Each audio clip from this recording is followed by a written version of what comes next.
राधे राधे गुरुजी। मेरा राधे। नाम अस्मिता है, मैं दिल्ली से आई हूँ।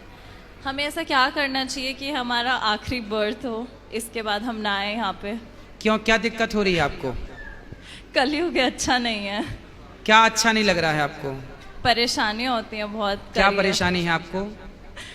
बहुत सारी, करियर में, फैमिली में, पर्सनल लाइफ में। देखो, परेशानियों का नाम ही जीवन है। आपने देखा होगा हॉस्पिटल में जब कोई बीमार पड़ता है ना और वेंटिलेटर पे होता है तो वहाँ एक मशीन होती है, उसमें लाइन यूं यूं चलती है, ऐसी चलती है ना, और लाइन सीधी हो गई मतलब मर गए। डेथ, मर गया। जब तक टेढ़ी लाइनें हैं, जब तक उतार चढ़ाव है, तब तक ही जीवन है। सीधा हुआ तो मर जाएगा आदमी। तो आपके जीवन में ये उतार चढ़ाव जो है, स्ट्रगल जो आप कर रहे हैं, करते रहिए। यहाँ जितने लोग बैठे हैं, ये दास अनिरुद्ध सहित, भगवान राम सहित, भगवान कृष्ण सहित, किसके जीवन में स्ट्रगल नहीं था? ये तो अच्छा है कि आप संसार में ना आए, प्रभु के शरण में रहने वाला बार बार जन्म मृत्यु में नहीं उलझता।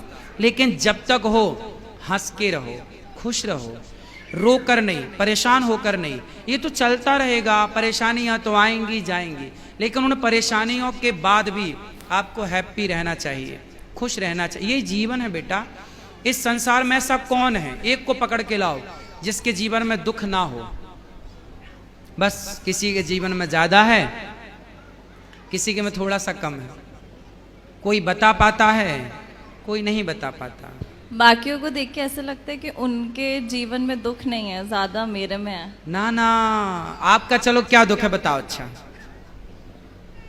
कुछ कुछ कुछ बता दो। मतलब मैं बहुत कुछ करियर वाइज करना चाहती हूँ, वो हो नहीं रहा। ये दुख है। अरे किसी के घर में तबीयत खराब हो जाती है, या फिर ऐसे लोगों को देखो जिनके दोनों हाथ कट चुके हैं। जरा सोचो कि जिसके दोनों हाथ नहीं हैं और उसके घर में करने वाला कोई नहीं है और उसे प्यास लगी हो तो पानी कैसे पीता होगा? कभी आपने सोचा है? मैंने ऐसे लोगों को भी देखा है जिनके दोनों पांव और दोनों हाथ नहीं है। अब बताओ कि उसे प्यास लगती होगी तो वो डिपेंड होता होगा ना दूसरों पर, भैया जरा हमें पानी पिला दो, भैया भूख लगी, कुछ खा नहीं सकता। तो दुखी तो वो है बेटा। तुम अपने हाथ से खा रही हो, तुम अपने पांव पे चल रही हो, तुम अपनी आंखों से देख रही हो, तुम अपने कानों से सुन रही हो, तुम अपने मुंह से बोल रही हो। आपके जैसा सुखी संसार में कोई नहीं है। दुखी तो वो है जो एक शब्द भी नहीं बोल पा रहे हैं, बेचारे गूंगे हैं। दुखी तो वो है जो एक कदम भी नहीं चल पा रहे हैं, बेचारे लंगड़े हैं। दुखी तो वो हैं जो एक शब्द भी नहीं सुन पा रहे हैं, बेचारे बहरे हैं। क्यों नहीं हम उन लोगों को देखते?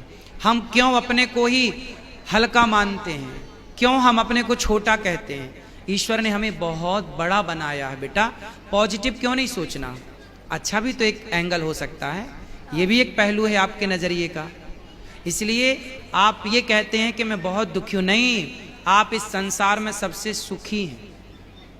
और लोगों को देखो जो घिसट रहे। आप तो चप्पल पाँव में पहनती हैं, कुछ लोग तो हाथ में चप्पल पहन के घिसटते हैं, नहीं देखा आपने? फिर आप कितने सुखी हैं।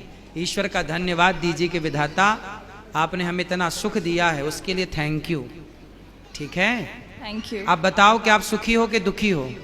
मैं सुखी हूँ, ये मुझे पता है। बस ऐसा है कि अब थक फिर- गए लाइफ से। फिर भी शिकायत?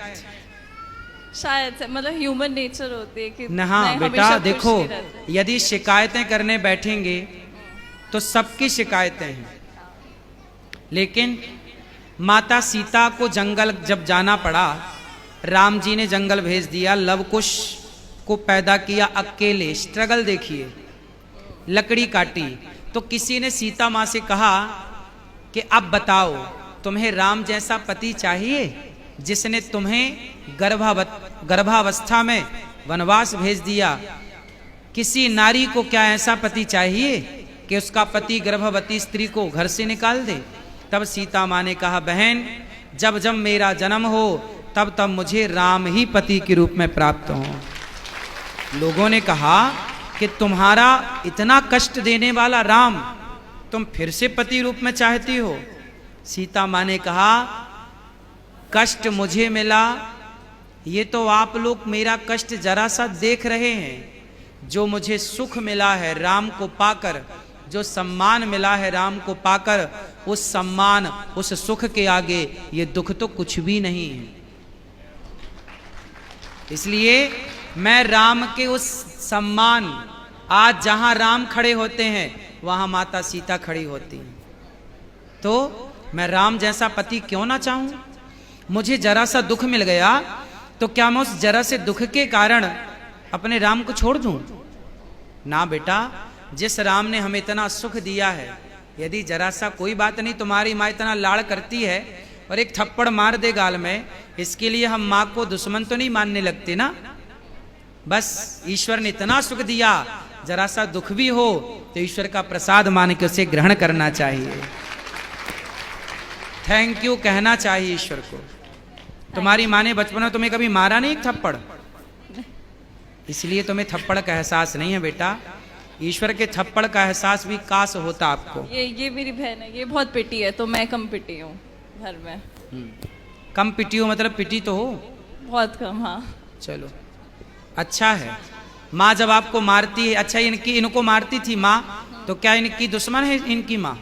नहीं नहीं, फिर इनके भले के लिए। ऐसे ही है, ईश्वर यदि हमें थोड़ा दंड भी देते हैं, दुख भी देते हैं, तो वो हमारी भलाई होती है।